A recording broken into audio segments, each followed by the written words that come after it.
তো যারা স্টুডেন্টের মায়েরা আছেন বা যারা ফ্যামিলি আছেন তাদের উদ্দেশ্যে বলতে চাই যে আজকে মূলত স্কুলের পরীক্ষা গেল। তো আমার বাচ্চাও ষষ্ঠ শ্রেণীতে পড়ে। তো এখানে একজন রাশিদা হাসান নামে একজন মূলত কমেন্ট করছে। তার কমেন্টটা দেখা ভাবলাম যে আপনাদেরকে একটু পড়া শোনাই। তো এখানে তিনি লিখছেন, দেখেন কি অবস্থাটা, আজ থেকে বাচ্চাদের স্কুলে পরীক্ষা শুরু হয়েছে। তো মেয়েকে পরীক্ষা দিয়ে আসার পরে উৎসাহ নিয়ে জিজ্ঞেস করলাম কেমন দিছ। তো আমরা যেরকম জিজ্ঞেস করি আর কি, যে পরীক্ষাটা কেমন দিছ। মেয়ে আমাকে অবাক করে দিয়ে বলল, বই দেখে লিখছি। বুঝেন বিষয়টা, মানে মেয়ে তাকে বলতেছে বই দেখে লিখছি। মেয়ে আমাকে অবাক করে দিয়ে বললো আচ্ছা বই দেখে লিখছি।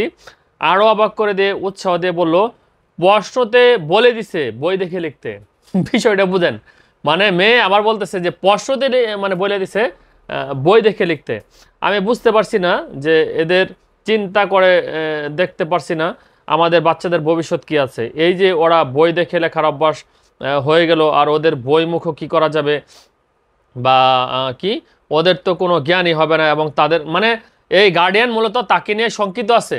এই যে সন্তান আছে, এই সন্তানকে নিয়ে শঙ্কিত আছে। তো আমরা প্রত্যেকেই কিন্তু এখন মূলত শঙ্কিত, যারা গার্ডিয়ান আছে, অভিভাবক আছে। দেখেন আমার ছেলেকে আমি যেহেতু ময়মনসিংহ থাকি, ময়মনসিংহের স্বনামধন্য একটা স্কুলে ভর্তি করছি। মানে মানে ময়মনসিংহের যে তুলনামূলকভাবে যেগুলো আর কি A+ ক্যাটাগরি, যেগুলোতে প্রথম কাতারে ধরা হয়, নামটা আমি না বললাম, তো সেই ধরনের স্কুলে ভর্তি করছি।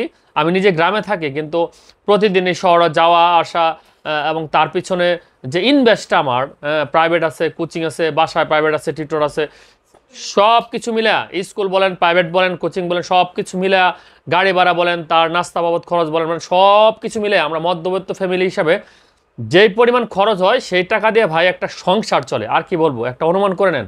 আর যাদের বাচ্চা কাচ্চা আছে তারা তো বিষয়টা জানেনি। তো এরপরে এই যে আমি ইনভেস্টটা করতেছি, এর বেনিফিট কি?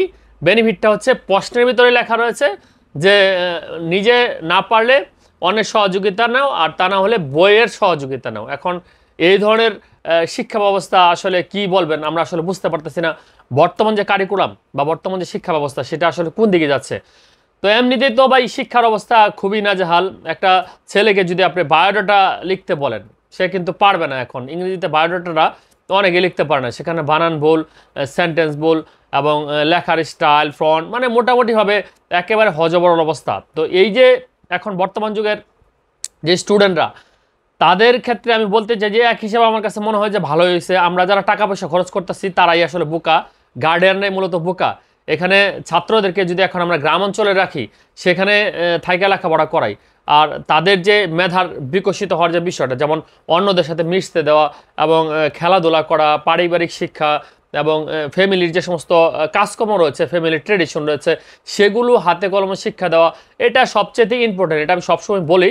কিন্তু আমাদের এই সন্তানরা কিন্তু এখন দেখা যায় যে আপনি বাজারও পাঠাবেন, সে বাজার করতে পারে না।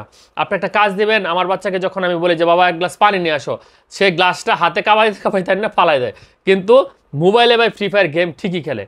মোবাইলে দেখবেন যে হ্যান ত্যান টিপাটিপি করতেছে, মানে কি অবস্থা, সব ইউটিউব গুগল সব সার্চ করে সব কিছু বের করে ফেলতেছে। তার মানে হচ্ছে প্র্যাকটিক্যাল জ্ঞানটা কিন্তু তাদের খুবই অভাব। তো এই যে যে গার্ডিয়ান তিনি হতাশাগ্রস্ত আছেন, তো আসলে এরকম হতাশাগ্রস্ত কিন্তু আমরা সকলেই।